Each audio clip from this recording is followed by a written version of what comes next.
مونديال قطر 2022 9 سنوات لا زالت تفصلنا عن موعد العرس العالمي، لكن الجدل اليومي المتواصل حول هذه النسخة جعل مونديال قطر يسيطر على حديث أروقة وشارع عالم كرة القدم. جدل يعطي الانطباع أن المونديال القطري هو الذي سيقام العام القادم وليس المونديال البرازيلي. قبل الوقوف على الحلقة الجديدة من هذا الجدل الذي لم يفارق مونديال قطر منذ تقديم الملف الترشيح، وللتذكير الملف القطري لاستضافة مونديال 2022 وقع عليه الاختيار بعد منافسة من ملفات الولايات المتحدة وأستراليا وكوريا الجنوبية واليابان. اختيار قطر قسم المهتمين إلى داعم ورافض.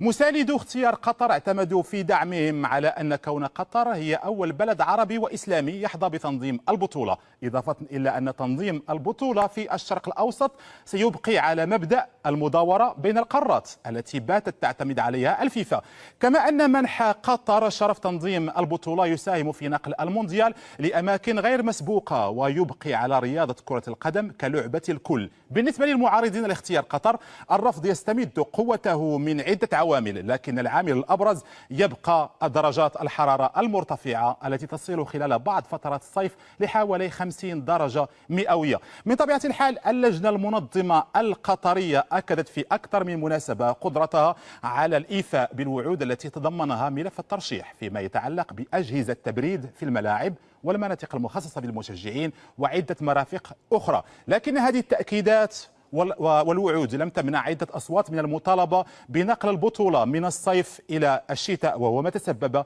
في انقسام كبير خاصة على المستوى الأوروبي.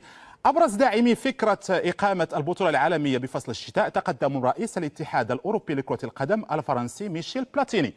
أسطورة كرة القدم الألمانية فرانز بيكنباور هو الآخر أبدى دعمه للفكرة. جوزيف بلاتر رئيس الاتحاد الدولي لكرة القدم التحق مؤخرا بقافلة المطالبين بنقل البطولة إلى الشتاء، بل بات يقود هذه الأصوات الملحة على تنظيم البطولة شتاء.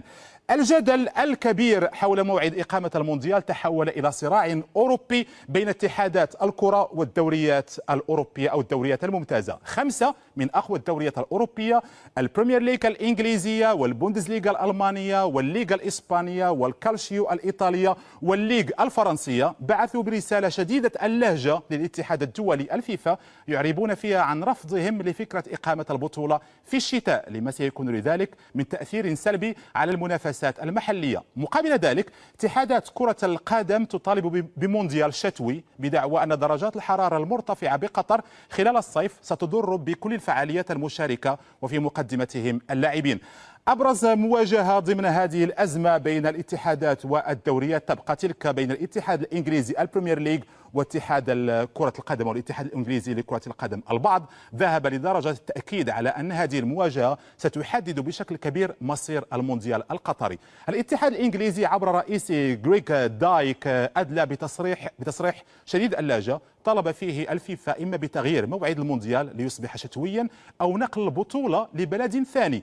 غريغ دايك شدد على استحالة إقامة البطولة صيفا بسبب درجات الحرارة المرتفعة التي حسب رأيه ورأي الكثيرين ستسبب أضرارا كبيرة للاعبين. مقابل ذلك رئيس الرابطة المسؤولة عن البريمير ليغ ريتشارد سكودامور يرفض تماما فكرة المونديال الشتوي لدرجة أنه كون جبهة مع أقوى الدوريات الأوروبية للضغط على الفيفا.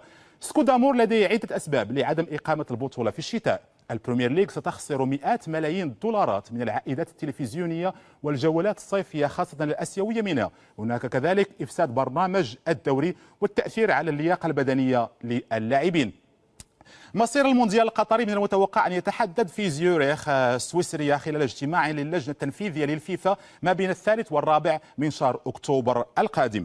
الفيفا تبقى واثقة من قدرتها على إقناع كل من يهم الأمر بجدوى نقل البطولة إلى الشتاء، لكن من يدري ما سيؤول إليه مصير مونديال قطر إذا استمر هذا الجدل بين الصيف والشتاء. إذن 9 سنوات لا زالت تفصلنا عن المونديال، والموعد سيتحدد أو مصير المونديال سيتحدد ما بين الثالث والرابع من شهر أكتوبر القادم في مدينة زيوريخ السويسرية.